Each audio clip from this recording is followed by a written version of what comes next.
मैं देश का अकेला लाडला कवि हूं जो विवाहित हूं, मगर मेरी पत्नी मेरा सम्मान नहीं करती भाई साहब। अब नहीं करती तो नहीं करती। एक अदद बाबूजी, एक अदद मेरे पास भी पत्नी है, मांग में सिंदूर नहीं लगाती। मैंने कहा देख भाग्यवान, ब्राह्मण के घर की बहू है, लगाया कर। बोलती है नहीं लगाती। मैंने पूछा क्यों, तो मुझको समझाती है कि देखो ये सिंदूर वो चीज है जिस पर औरतें गर्व करती हैं।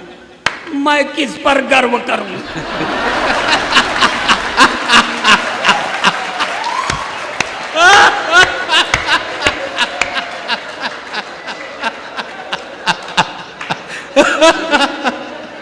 वाह भाई, अखिलेश जिंदाबाद।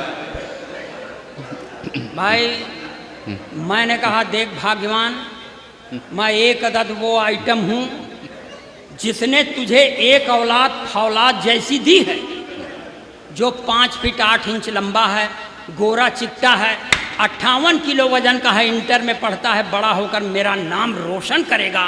मैं उस पर नाज करता हूं, इसलिए तू मुझ पर नाज कर। तो और भन आ गई भाई साहब मेरे ऊपर, कहने लगी देखो अब हमारा मुंह मत खोलवाओ,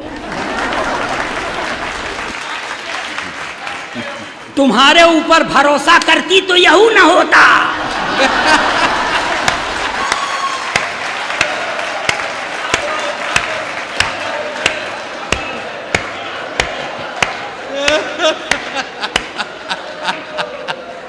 ये ऐसा होता है। तो पढ़ने दो भाई साहब, आप लोग थोड़ा सा मन बनाइए।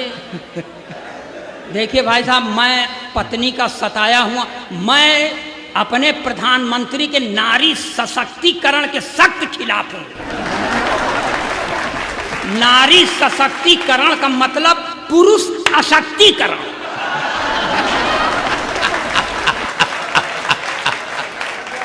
एक चीज और देखिए, मैं ओरिजिनल पोएट हूं, जो देखता हूं वो लिखता हूं। मैं कोई वीर रस का कवि तो हूं नहीं कि आजादी को पटेल और सुभाष चाहिए, कहां से लाओगे?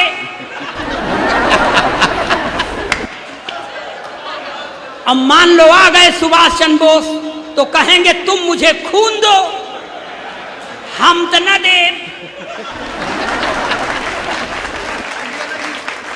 जोन पाव 1.5 पाव बचा है वही चूस के बैठ जाए तो घर वाले क्या करेंगे?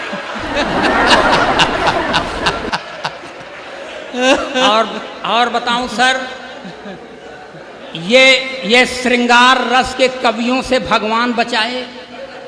अभी श्रृंगार रस का कवि आएगा, कहेगा मैं तेरी जुल्फ के साए में शाम कर लूंगा। साला जुल्फ नहीं, नगर पालिका का गोदाम हो गया है क्या?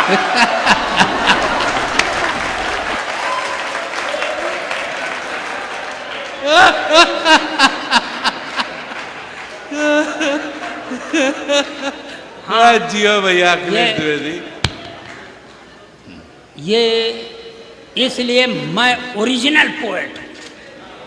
एक बार हमसे कहने लगे, वो तथाकथित वीर रस के सबसे बड़े देश के कवि हैं हरिओम पवार, सिरसा हरियाणा में, कहते हैं इस तरह की उच्चकई करके तुम लोग हाथ से पैदा करते हो, तुम लोग गली कूचे के कवि हो, मैं राष्ट्रीय कवि हूं। हमने कहा हम भी राष्ट्र में रहते हैं, हम भी राष्ट्रीय कवि। तो कहा कि अगर तू अपने को राष्ट्रीय कवि समझता है तो मैं अंतर्राष्ट्रीय कवि हूं। मैंने कहा तू अंतर्राष्ट्रीय है, मैं ब्रह्मांडीय कवि हूं।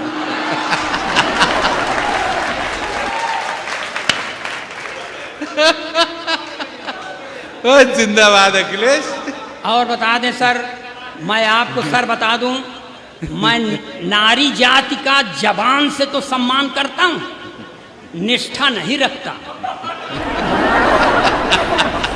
3-4 महीने पहले सर मेरे एक दोस्त का इंतकाल हो गया। मैं 3-4 रोज बाद अपनी पत्नी को लेकर उसके घर मुकाम देने गया, तो मेरी पत्नी ने मेरे दोस्त की बेवा से पूछ लिया, बहन जी क्या हो गया था कि भाई साहब इतनी जल्दी खत्म हो गए?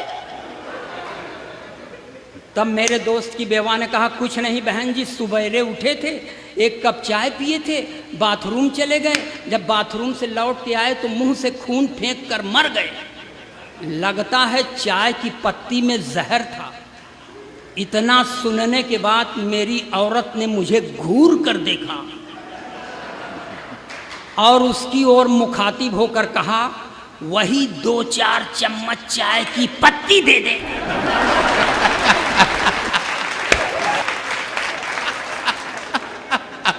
मैंने कहा भाग्यवान, ये तू चाय की पत्ती क्यों मांग रही है? उसने कहा चुप रहो, ये महिलाओं के बीच का मामला है, आज इनके ऊपर विपत्ति पड़ी है, मैं आई हूं कल।